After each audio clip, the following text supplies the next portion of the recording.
চিত্রনায়ক সালমান হত্যায় নতুন মোড়, রিমান্ডে ডন দিয়েছে ভয়ানক তথ্য, ফেসে যাচ্ছে মিশা সওদাগর সহ ডিপজল।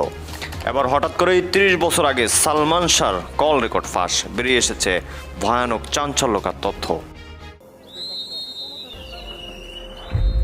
দীর্ঘ ৩ দশকের জল্পনা কল্পনার অবসান ঘটিয়ে অবশেষে নতুন এক আইনি লড়াইয়ের মুখোমুখি জনপ্রিয় চিত্রনায়ক সালমান শাহর মৃত্যু রহস্য। ঢাকাই চলচ্চিত্রের এই অমর নায়কের প্রয়াণের দীর্ঘ ২৯ বছর পর আদালতের নির্দেশে দায়ের করা হত্যা মামলার এজাহার প্রকাশ পাওয়ার পর দেশজুড়ে তোলপাড় সৃষ্টি হয়েছে। তদন্তকারী সংস্থা সিআইডির হাত ধরে এবার উঠে এসেছে গা শিউরে ওঠা সব নতুন তথ্য। চিত্রনায়ক সালমান শাহর মৃত্যুর প্রায় ২৯ বছর পর মামলা হলেও এখনও রয়ে গেছে বেশ কিছু প্রশ্ন। সম্প্রতি অন্যতম অভিযুক্ত আসামি ডন হকের গ্রেপ্তারের পর চাঞ্চল্যকর তথ্য সহ নানান প্রশ্ন তুলে নতুন করে আলোড়ন সৃষ্টি করেছেন সালমান শাহর মা লীলা চৌধুরী।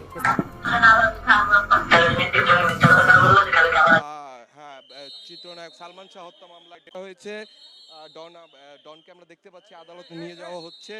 সেই জায়গা থেকে বলতে গেলে কিছুক্ষণের মধ্যেই তাকে আদালতে উঠানো হবে। আদালতের হাজতখানা থেকে ডনকে হাঁটিয়ে নিয়ে আইন শৃঙ্খলা রক্ষাকারী বাহিনীর একটি বড় সদস্যরা তাকে নিয়ে যাচ্ছে এবং আমরা দেখতে পাচ্ছি সেই জিনিসগুলা। ডন আদালতে আসায় যে আমি তাকে খুব সামনাসামনি দেখছি। সালমান শাহ হত্যায় এসেছে নতুন মোড়। দেশ ছাড়ার সময় বিমানবন্দর থেকে ধরা পড়েছেন এই মামলার অন্যতম আসামি খলনায়ক ডন। দর্শক, এতক্ষণ দেখছিলেন সংবাদের শিরোনাম, এবার আপনাদের বিস্তারিত জানিয়ে দেব। দর্শক, খেলা কিন্তু এবার আসল খেলা শুরু হয়েছে। ৩০ বছর পর কেন এই খেলা শুরু হলো? তাহলে এতদিন কি হয়েছিল? দর্শক, এবার ডন গ্রেপ্তারের পর যখন তাকে ডিম দেওয়া হচ্ছে তখন কিন্তু সে আস্তে আস্তে সব ফাঁস করে দিচ্ছে যে এর সাথে কোন কোন মহারথী বা কোন কোন ভালো মানুষ জড়িত। এমনকি বাংলাদেশে বর্তমান যারা উচ্চ লেভেলীয় বা উচ্চ র্যাঙ্কে আছে অভিনেতা অভিনেত্রীদের মধ্যে তাদের নাম এসেছে। আপনারা শুরুতে শিরোনামে দেখেছেন। বেশি কথা বাড়াতে চাচ্ছি না, তবে এ বিষয়ে আপনাদের মতামত জানাবেন যে এই যে ডন সহ যারা এর সাথে জড়িত তাদের কী ধরনের শাস্তি দেওয়া উচিত। আর যদি বাংলাদেশে চিত্রনায়ক সালমান শাহ জীবিত থাকতো তাহলে বাংলাদেশের ফিল্ম ইন্ডাস্ট্রি কতটা উপরে থাকতো বা কতটা নাম করতো সেটা একটু ভাবতে পারছেন। সে 25টা মুভি দিয়ে পুরো বিশ্বের বলতে গেলে মন জয় করে নিয়েছিল। কথা বাড়াবো না, আপনারা একটু জানাবেন যে এদের কী ধরনের শাস্তি দেওয়া উচিত। তো দর্শক, একটা লাইক দিয়ে চ্যানেলটি সাবস্ক্রাইব করে বিস্তারিত দেখতে থাকুন। ধন্যবাদ। দীর্ঘ ৩ দশকের জল্পনা কল্পনার অবসান ঘটিয়ে অবশেষে নতুন এক আইনি লড়াইয়ের মুখোমুখি জনপ্রিয় চিত্রনায়ক সালমান শাহর মৃত্যু রহস্য। ঢাকাই চলচ্চিত্রের এই অমর নায়কের প্রয়াণের দীর্ঘ ২৯ বছর পর আদালতের নির্দেশে দায়ের করা হত্যা মামলার এজাহার প্রকাশ পাওয়ার পর দেশজুড়ে তোলপাড় সৃষ্টি হয়েছে। তদন্তকারী সংস্থা সিআইডির হাত ধরে এবার উঠে এসেছে গা শিউরে ওঠা সব নতুন তথ্য, যেখানে নাম জড়িয়েছে চলচ্চিত্র জগতের প্রভাবশালী ব্যক্তিসহ সালমানের প্রাক্তন স্ত্রী সামিরা হকের। মামলাটিকে একটি অত্যন্ত সুপরিকল্পিত হত্যাকাণ্ড হিসেবে দাবি করে সালমানের পরিবার যে এজাহার দায়ের করেছে তাতে পরিষ্কারভাবে উল্লেখ করা হয়েছে একটি গোপন মিশনের কথা। এজাহারের দাবি অনুযায়ী সালমান শাহকে পৃথিবী থেকে চিরতরে সরিয়ে দিতে আসামিরা পূর্ব পরিকল্পিতভাবে ১২ লাখ টাকার একটি বিশাল অঙ্কের খুনের চুক্তি বা মিশন হাতে নিয়েছিল, যা এই পুরো মামলাকে এক অন্ধকার ষড়যন্ত্রের দিকে নির্দেশ করে। মামলার এজাহারে ১৯৯৬ সালের সেই অভিশপ্ত ৬ সেপ্টেম্বর সকালের ঘটনার এক রোমহর্ষক বিবরণ দিয়ে বলা হয়েছে, ঘটনার দিন প্রথমে সালমানের পরিবার তার সাথে দেখা করতে গেলে স্ত্রী সামিরা এবং গৃহকর্মী আবুল জানান সালমান ঘুমাচ্ছেন। তখন তারা দেখা না করেই চলে যান, কিন্তু পরবর্তীতে একটি রহস্যজনক ফোন পেয়ে সালমানের মা লীলা চৌধুরী দ্রুত ছেলের নিউ ইস্কাটনের ফ্ল্যাটে ছুটে যান। সেখানে গিয়ে ঘরে প্রবেশ করতেই তিনি দেখতে পান এক অস্বাভাবিক ও অদ্ভুত পরিস্থিতি, যেখানে পাশের কক্ষে সামিরার আত্মীয় রাবেয়া সুলতানা রুবি বসে আছেন এবং কয়েকজন অপরিচিত নারী অচেতন সালমানের হাত পা মালিশ করছেন। সেই সময় সালমানের গলায় গভীর রশিদ দাগ এবং হাত পা নীল হয়েছিল। এ দৃশ্য দেখে সালমানের মা নীলা চৌধুরী যখন চিৎকার করে উনাকে দ্রুত হাসপাতালে নেওয়ার তাগিদ দেন, তখন সামিরার পরিচিত উপস্থিত আসামি পক্ষের একজন চিৎকার করে বলে, তুমি আমার বাড়ি থেকে বের হও, এবং তারা তাকে হাসপাতালে নিতে বাধা দেওয়ারও চেষ্টা করে। পরবর্তীতে সালমানের বাবা মা সালমানকে দ্রুত হাসপাতালে নিয়ে যান। এই সুপরিকল্পিত হত্যাকাণ্ডে প্রাক্তন স্ত্রী সামিরা হক ছাড়াও প্রধান আসামি হিসেবে নাম এসেছে চলচ্চিত্র প্রযোজক আজিজ মোহাম্মদ ভাই, সামিরার মা লতিফা হক লুসি এবং সালমানের একসময়ের ঘনিষ্ঠ বন্ধু ও খল অভিনেতা আশরাফুল হক ডন সহ মোট 11 জনের। মামলা দায়েরের পর থেকেই এই চাঞ্চল্যকর হত্যা মামলার 4 নম্বর আসামি খল অভিনেতা আশরাফুল হক ডন দীর্ঘদিন ধরে আত্মগোপনে ছিলেন। তবে শেষ রক্ষা হয়নি তার। হযরত শাহজালাল আন্তর্জাতিক বিমানবন্দর দিয়ে ওমরা পালনের ছদ্মবেশে সৌদি আরবে পালিয়ে যাওয়ার চেষ্টা করার সময় ইমিগ্রেশন পুলিশের হাতে ধরা পড়েন তিনি। আদালতের নিষেধাজ্ঞা থাকায় ইমিগ্রেশন কর্তৃপক্ষ তাৎক্ষণিকভাবে তাকে আটক করে সিআইডির কাছে হস্তান্তর করে। পরবর্তীতে সিআইডি ডনকে ঢাকার চিফ মেট্রোপলিটন ম্যাজিস্ট্রেট আদালতে হাজির করলে বিজ্ঞ আদালত তার জামিন আবেদন কঠোরভাবে নামঞ্জুর করে সরাসরি জেল হাজতে পাঠানোর নির্দেশ দেন। বর্তমানে সিআইডি ডনকে কারাগারে রেখে এই নির্মম হত্যাকাণ্ডের পেছনের মূল নকশা উদ্ঘাটন এবং বাকি 10 আসামির অবস্থান নিশ্চিত করতে নিবিড় তদন্ত ও জিজ্ঞাসাবাদ প্রক্রিয়া চালিয়ে যাচ্ছে। আগামী 30 আগস্ট আদালতে এই মামলার পরবর্তী তদন্ত প্রতিবেদন দাখিলের দিন ধার্য করা হয়েছে, যার দিকে এখন তাকিয়ে আছে কোটি কোটি সালমান ভক্ত। চিত্রনায়ক সালমান শাহর মৃত্যুর প্রায় 29 বছর পর মামলা হলেও এখনও রয়ে গেছে বেশ কিছু প্রশ্ন। সম্প্রতি অন্যতম অভিযুক্ত আসামি ডন হকের গ্রেপ্তারের পর চাঞ্চল্যকর তথ্যসহ নানান প্রশ্ন তুলে নতুন করে আলোড়ন সৃষ্টি করেছেন সালমান শাহর মা নীলা চৌধুরী। বিস্তারিত জানাচ্ছেন ত্রিবেণী তনু।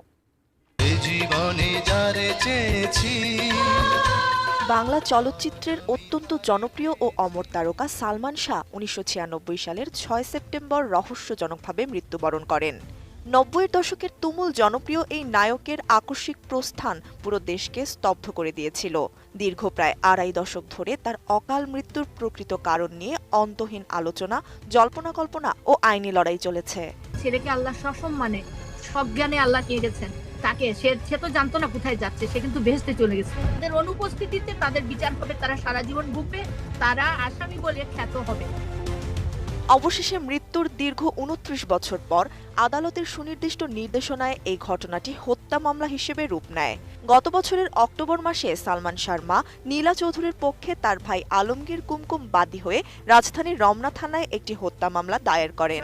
ইনশাআল্লাহ ন্যায় প্রতিষ্ঠা হবে, ন্যায় বিচার আমরা পাবো। তিনি বলেন, গত বছরের সেপ্টেম্বরে ডন তাকে হুমকি দিয়ে প্রেস ক্লাবের সামনে যেতে বলেছিলেন। একসময় যে ব্যক্তি তাদের পরিবারের সঙ্গে স্বাভাবিকভাবে কথা বলার সাহস পেতেন না, তিনি কিভাবে তাকে প্রকাশ্যে হুমকি দেওয়ার সাহস পেলেন, এ প্রশ্নও তোলেন নীলা। কোয়ালিটি সম্পন্ন আন্তর্জাতিক মানের still bar CSRM, committed for better still. মামলা হওয়ার পর থেকেই নতুন করে গতি পায় তদন্ত কার্যক্রম। এরই ধারাবাহিকতায় গত 9 আগস্ট রাতে হযরত শাহজালাল আন্তর্জাতিক বিমানবন্দর থেকে বহুল আলোচিত অভিযুক্ত আসামি আশরাফুল হক ওরফে ডন হককে আটক করে আইন শৃঙ্খলা বাহিনী। তবে এই গ্রেপ্তারে স্বস্তি প্রকাশ করলেও ডনের কোনোভাবেই জামিন পাওয়া উচিত নয় বলে সাফ জানিয়ে দিয়েছেন যুক্তরাজ্যে অবস্থানরত সালমান শাহর মা। আমি শুধু দোয়া চাচ্ছি এবং কোর্টের অর্ডার। 10 আগস্ট যুক্তরাজ্য থেকে দেওয়া সাক্ষাৎকারে আবেগাপ্লুত নীলা চৌধুরী প্রশ্ন তোলেন, ডনকে প্রশ্রয় দিয়ে এতদিন কারা আড়াল করে রেখেছিল। তিনি সালমান শাহ হত্যা মামলার প্রধান অভিযুক্ত সামিরা হক ছাড়াও লতিফা হক লুসি, আজিজ মোহাম্মদ ভাই, ডেভিড জাভেদ ফারুক, রুবি আহমদ সাত্তার, সাজু এবং রিজভি আহমেদ ওরফে ফরহাদের মতো বাকি আসামিদের দ্রুত গ্রেপ্তারের আকুল দাবি জানান। নীলা চৌধুরীর দাবি, ডনকে রিমান্ডে এনে জিজ্ঞাসাবাদ করলে এই হত্যাকাণ্ডের পেছনের মূল পরিকল্পনাকারী ও নেপথ্যের কুশীল বদের নাম বেরিয়ে আসবে। পরিবারের একটিই চাওয়া, সব আসামিকে বিচারের আওতায় এনে দীর্ঘ 29 বছরের প্রতীক্ষার পর যেন সালমান শাহ হত্যার চূড়ান্ত বিচার সম্পন্ন হয়।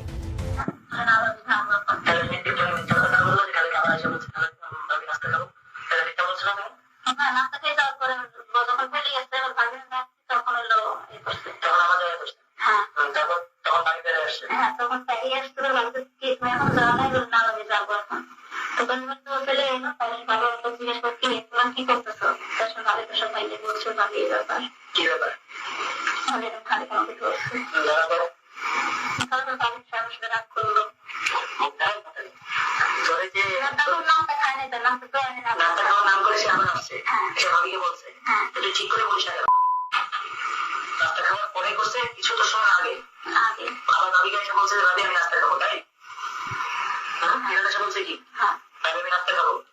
আচ্ছা, তখন ভাবি কোথায় ছিল? রুমের মধ্যে শোয়া। তারপরে ভাবি দরজা লাগিয়ে দিছে, লাগিয়ে দিয়ে খালি কোথায় আসছে তোমার কাছে। তখন কি হয়েছে বলো? একদম তারপরে সে খালিদের সাথে কাজ থেকে তাদের খালি ফিরে এসেছে। রাস্তা খারাপ কথা বলে খালি ফিরে আসছে যখন দরজা লাগায়। ভাবি রুমের দরজা লাগায়। তখন বোরানের সব কোথায় ছিল? দরজা লাগানো ছিল না বন্ধ ছিল? খোলা ছিল না বন্ধ ছিল? খোলা ছিল। তারপরে তুমি কোথায় ছিল? তারপরে তখন তারপরে খালি গেছে গিয়ে কি করছে বলো? তারপর থেকে ডাইকে নিচে দরজা লাগাইতেছেন। দরজা লাগানোর কথা পেয়ে তুমি দরজা লাগানোর কথা বলে তোমাদের নিয়ে গেছে। তখন কি দরজা কি হয়েছে? ওখানে নিয়ে সেখানে এই করে কাজ করে সেটা কেটে গেছে। হ্যাঁ, তো ভাবি আমাকে তখন তুমি এখন জানাই বলে না জানি যাবো। এটা তো তখন চলে গেছে। জিজ্ঞেস করছি তোরা কি করতেছে এখানে? প্রথম দিন না, লাস্টে ভাবি তো প্রথম দুই দিনে জানে না। এর আগে একবার আমাকে বললা যে টয়লেটে সে ওঠার সময় ভাবি দেখতে আসছে, দেখছে ওইটি ভাবি দেখছে। একবার বলতেছো কার্পেটের উপরে, একবার বলতেছো দরজা লাগানোর সময়। দরজা লাগাতে করিয়ে না মাথায় গিয়ে দিচ্ছে ওখানে। দরজার সামনে হয়েছে না কার্পেটের উপরে? তুমি দুইবার দুই রকম বলতেছো, যে কোনো একটা বলো, কোনটা হয়েছে ঠিক সেটা বলো। কার্পেটের উপরে। কার্পেটের উপরে হয়েছে। তারপরে ভাবি তোমার সাথে রাগারাগি করছে। তারপরে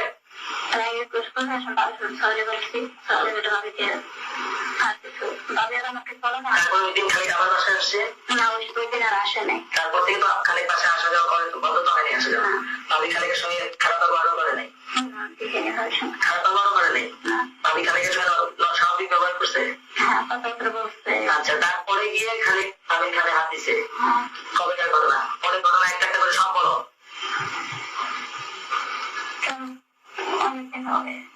তারপর কি হয়েছে? ভাই হাতের উপরে ভাবি ভাই ভাবি ভাই হাতে আমি জানি ভাবি হাতে টাকা দিলে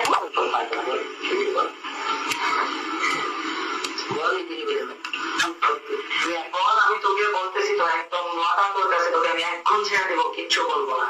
তুই খালি আমাকে বল তুই কি করছিস সেটা আমার বিষয় না। আমার বউ কিভাবে কবে থেকে হয়েছে সেটা বল। আমরা তো কনফার্ম তোকে বলতেছি, জিজ্ঞেস করতে সেটা বল। আমাদের পাড়াতে টাকা আছে, আমি টাকা সমস্ত এখন তো সব